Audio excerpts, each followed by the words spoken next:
ओम शांति। 12 जून 2026 के ईश्वरीय महावाक्य। पहले सुनते हैं मुरली के मुख्य पॉइंट्स। बाबा ने कहा, मैं सदैव देही अभिमानी हूँ, मैं कभी देह अभिमान में नहीं आता। तुम्हें भी विनाशी चीज़ का नशा नहीं होना चाहिए। सेंसिबल वह है जो आत्म अभिमानी हो रहते हैं, जिन्हें सदा अविनाशी आत्मा का ही नशा रहता है। फिर बाबा ने कहा, पहले पहले तो यह निश्चय पक्का हो कि हम आत्मा बाप के साथ परम धाम में रहने वाले हैं, उनके बच्चे हैं, तो जरूर उनसे वर्षा मिलना चाहिए। बाप तुम्हें जो समझानी देते हैं उसमें कभी मूंझना नहीं है। जो भी ज्ञान मिला है वह अपने दिल से लगाने के लिए मेहनत करनी है। लास्ट में बाबा ने कहा, सर्व पतितों को पावन बनाने वाला रूहानी सर्जन एक मैं ही हूँ। तुम मुझे ही बुलाते आए हो, हे पतित पावन आओ, दुख से छुड़ाओ। अभी बाप आए हैं तुमको श्रेष्ठ कर्म सिखलाकर देवी देवता बनाने, तो कोई भ्रष्ट कर्म नहीं करना चाहिए। अब सुनते हैं महावाक्यों को विस्तार से। मुरली का सार। मीठे सेंसिबल बच्चे, सदा याद रखो कि हम अविनाशी आत्मा हैं। हमें अब बाप के साथ पहले तबके में जाना है, पहले फ्लोर में जाना है। प्रश्न, कौन सी मेहनत तुम हर एक बच्चे को अवश्य करनी है? उत्तर, बाप तुम्हें जो इतनी नॉलेज देते हैं उसे अपनी दिल से लगाते रहो, अंदर ही अंदर उसको मनन कर हजम करो, जिससे शक्ति मिलेगी। यह मेहनत अवश्य हर एक को करनी चाहिए। जो ऐसी गुप्त मेहनत करते हैं वह सदा हर्षित रहते हैं। उन्हें नशा रहता कि हमें पढ़ाने वाला कौन है, हम किसके सामने बैठे हैं। ओम शांति। यह किसने कहा? 2 बार कहते हैं ओम शांति, ओम शांति। एक शिव बाबा ने कहा, एक ब्रह्मा बाबा ने। यह बाप दादा इकट्ठे हैं तो दोनों को बोलना पड़े ओम शांति, ओम शांति। अब पहले किसने कहा, बाद में किसने कहा? पहले शिव बाबा ने कहा ओम शांति, मैं शांति का सागर हूँ। पीछे किसने कहा? दादा की आत्मा ने कहा। बच्चों को याद दिलाते हैं ओम शांति। मैं तो सदैव देही अभिमानी हूँ, कभी देह अभिमान में नहीं आता हूँ। एक ही बाप है जो सदैव देही अभिमानी रहते हैं। ब्रह्मा विष्णु शंकर ऐसे नहीं कहेंगे। तुम जानते हो ब्रह्मा विष्णु शंकर का भी सूक्ष्म रूप है। तो ओम शांति करने वाला एक शिव बाबा है, जिसको कोई शरीर नहीं। बाप तुमको अच्छी रीति समझाते हैं और कहते हैं, मैं एक ही बार आता हूँ, मैं सदैव देही अभिमानी हूँ, मैं पुनर्जन्म में नहीं आता, इसलिए मेरी महिमा ही न्यारी है। मुझे कहते हैं निराकार परम पिता परमात्मा। भक्ति मार्ग में भी शिव के लिए कहेंगे निराकार परम पिता परमात्मा है। निराकार की पूजा होती है, वह कभी देह में नहीं आते हैं, अर्थात देह अभिमानी नहीं बनते हैं। अच्छा, फिर उनके नीचे आओ सूक्ष्म वतन में, जहाँ ब्रह्मा विष्णु शंकर रहते हैं। शिव का नाम रूप तो देखने में नहीं आता है, चित्र बनते हैं, लेकिन वह है निराकार। वह कभी साकार बनते ही नहीं। पूजा भी निराकार की ही होती है। बच्चों की बुद्धि में सारा ज्ञान रहता है। भक्ति तो की है, चित्र बच्चों ने देखा है। तुम जानते हो सतयुग त्रेता में न चित्रों की भक्ति होती न विचित्र की। बुद्धि में आता है परम पिता परमात्मा विचित्र है। उनका न सूक्ष्म न स्थूल चित्र है। उनकी महिमा गाई जाती है, दुख हरता, सुख करता, पतित पावन। तुम और किसी के चित्र को पतित पावन नहीं कहेंगे। कोई भी मनुष्य नहीं जिनकी बुद्धि में यह बात हो। ब्रह्मा विष्णु शंकर हैं सूक्ष्म वतनवासी। पहला तबका, फिर दूसरा तबका, ऊंचते ऊंच मूल वतन, उस तबके में रहने वाला है परम पिता परमात्मा। सेकंड नंबर तबके में सूक्ष्म शरीर वाले हैं। थर्ड तबके में स्थूल शरीरधारी हैं। इसमें मूंझना नहीं है। यह बातें सिवाय परम पिता परमात्मा के कोई समझा नहीं सकता है। ऊपर में सृष्टि है आत्माओं की, उसको कहा जाता है निराकारी दुनिया। हम सब आत्माओं की दुनिया, इनकॉर्पोरियल वर्ल्ड। फिर हम आत्माएं कॉर्पोरियल वर्ल्ड में आती हैं। वहाँ हैं आत्माएं, यहाँ हैं जीव आत्माएं। यह बुद्धि में रहना चाहिए। बरोबर हम निराकारी बाबा के बच्चे हैं। हम भी पहले निराकार बाप के पास रहते थे।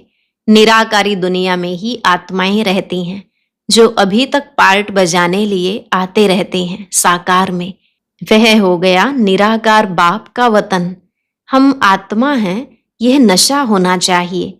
अविनाशी चीज का नशा रहना चाहिए, विनाशी चीज का थोड़ी ही होना चाहिए। देह के नशे वाले को देह अभिमानी कहा जाता है। देह अभिमानी अच्छे व आत्म अभिमानी अच्छे। सेंसिबल कौन? आत्म अभिमानी। आत्मा ही अविनाशी है, देह तो विनाशी है। आत्मा कहती है हम 84 देह लेते हैं। हम आत्मा परमधाम में बाप के साथ रहने वाली हैं। वहां से आते हैं यहाँ पार्ट बजाने।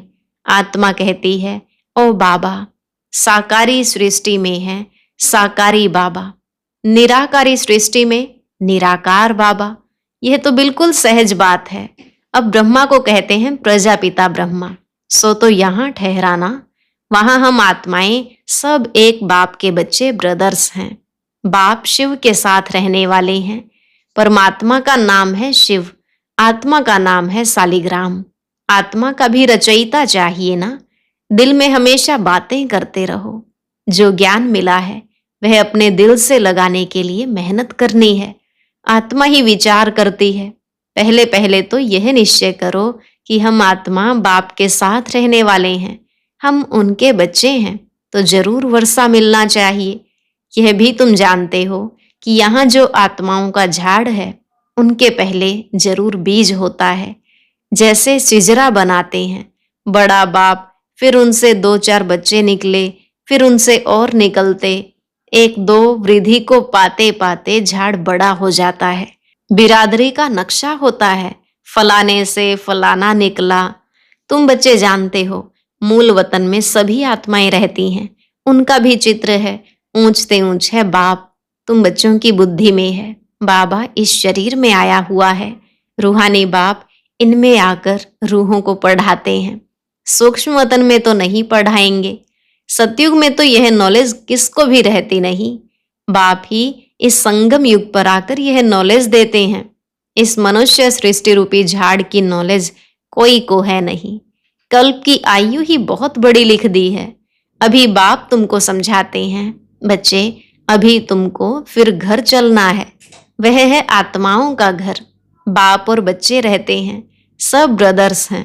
ब्रदर और सिस्टर तब कहा जाता जब यहाँ शरीर धारण करते हैं। हम आत्माएं सब भाई भाई हैं। भाई का जरूर बाप भी होगा ना। वह है परम पिता परमात्मा। सभी आत्माएं शरीर में रहते हुए उनको याद करती हैं। सतयुग त्रेता में कोई याद नहीं करते हैं। पतित दुनिया में सभी उनको याद करते हैं, क्योंकि सब रावण की जेल में हैं। सीता पुकारती थी, हे राम। बाप समझाते हैं, राम कोई त्रेता वाला याद नहीं आता है। राम परम पिता परमात्मा को समझ याद करते रहते हैं। आत्मा पुकारती है। अभी तुम जानते हो आधा कल्प फिर हम किसको पुकारेंगे नहीं, क्योंकि सुख धाम में रहेंगे। इस समय बाप ही समझाते हैं, दूसरा कोई जानते ही नहीं। वह तो कह देते हैं कि आत्मा सो परमात्मा, आत्मा परमात्मा में लीन हो जाती है। बाप समझाते हैं आत्मा तो अविनाशी है, एक भी आत्मा का विनाश नहीं हो सकता। जैसे बाप अविनाशी वैसे आत्मा भी अविनाशी है। यहाँ आत्मा पतित तमो प्रधान बनती है, फिर बाप सतो प्रधान पवित्र बनाते हैं। सारी दुनिया को तमो प्रधान बनना ही है, फिर सतो प्रधान बनना है। पतित दुनिया को पावन बनाने बाप को आना पड़ता है। उनको कहते ही हैं गॉड फादर। बाप भी अविनाशी है, हम आत्माएं भी अविनाशी हैं। यह ड्रामा भी अविनाशी है। तुम बच्चे जानते हो कि यह वर्ल्ड की हिस्ट्री ज्योग्राफी कैसे रिपीट होती है। इन चारों युगों में हमारा पार्ट चलता है। हम सूर्यवंशी फिर चंद्रवंशी बनते हैं। चंद्रवंशी जैसे सेकंड ग्रेड में आ जाते हैं। 14 कला वालों को सूर्यवंशी नहीं कह सकते। वास्तव में देवी देवता भी उन्हों को नहीं कह सकते। देवी देवता संपूर्ण निर्विकारी, 16 कला संपूर्ण को कहा जाता है। राम को 14 कला संपन्न कहेंगे। तुम्हारे ही 84 जन्मों का हिसाब समझाया जाता है। नई चीज फिर पुरानी होती है तो वह मजा नहीं रहता है। पहले संपूर्ण पवित्र रहते हैं, फिर थोड़े वर्ष पास होंगे तो थोड़ा पुराना कहेंगे। मकान का भी मिसाल दिया जाता है। ऐसे हर चीज होती है। यह दुनिया भी एक बड़ा मांडवा है। यह आकाश तत्व बहुत बड़ा है, इसका कोई अंत नहीं। इनकी एंड कहाँ है वह निकाल नहीं सकते। चलते जाओ, एंड हो नहीं सकती। ब्रह्म महतत्व की भी कोई एंड हो नहीं सकती। यूं साइंस वाले कितनी कोशिश करते हैं एंड देखने की, लेकिन जा नहीं सकते, अंत पा नहीं सकते। ब्रह्म तत्व बहुत बड़ा बेअंत है। हम आत्माएं बहुत थोड़ी जगह में रहती हैं। यहाँ बिल्डिंग आदि कितनी बड़ी बड़ी बनाते हैं। स्पेस धरती की बहुत बड़ी है। खेती आदि भी तो चाहिए ना। वहां तो सिर्फ आत्माएं रहती हैं। आत्मा शरीर बिगर कैसे खाएगी? वहां तो अभोगता है। खाने व भोगने आदि की कोई चीज होती नहीं। बाप समझाते हैं, यह ज्ञान तुम बच्चों को एक ही बार मिलता है, फिर कल्प बाद तुम बच्चों को दिया जाता है। तो यह नशा होना चाहिए। हम देवता धर्म वाले थे। तुम कहते हो बाबा, आज से 5000 वर्ष पहले हम आपके पास आए थे शूद्र से ब्राह्मण बनने। अब फिर हम आपके पास आए हैं। वह निराकार होने के कारण तुम कहेंगे दादा पास आए हैं। बाप ने इसमें प्रवेश किया है। बाप कहते हैं, जैसे तुम ऑर्गन्स ले पार्ट बजाते हो, वैसे ही मैं भी ऑर्गन्स का आधार लेता हूँ। नहीं तो मैं पार्ट कैसे बजाऊं? शिव जयंती भी मनाते हैं। शिव तो निराकार है, उनकी जयंती कैसे हुई? मनुष्य तो एक शरीर छोड़ दूसरा लेते हैं। बाप कहते हैं, मैं कैसे आकर तुम बच्चों को राजयोग सिखाऊं? मनुष्य से देवता बनाने के लिए राजयोग बाप ही आकर सिखाते हैं। मुझे ही पतित पावन ज्ञान का सागर कहते हैं। मुझे झाड़ के आदि मध्य अंत का मालूम है। तुम बच्चे समझते हो, बाबा इसमें प्रवेश कर हमको सब नॉलेज समझाते हैं। ब्रह्मा विष्णु शंकर के पार्ट को भी समझना चाहिए। बाप को तो समझा है कि वह पतित पावन है। हर एक की महिमा अलग अलग, ड्यूटी अलग अलग होती है। प्रेसिडेंट, प्राइम मिनिस्टर आदि बनते हैं। आत्मा कहती है, यह मेरा शरीर है, मैं प्राइम मिनिस्टर हूँ।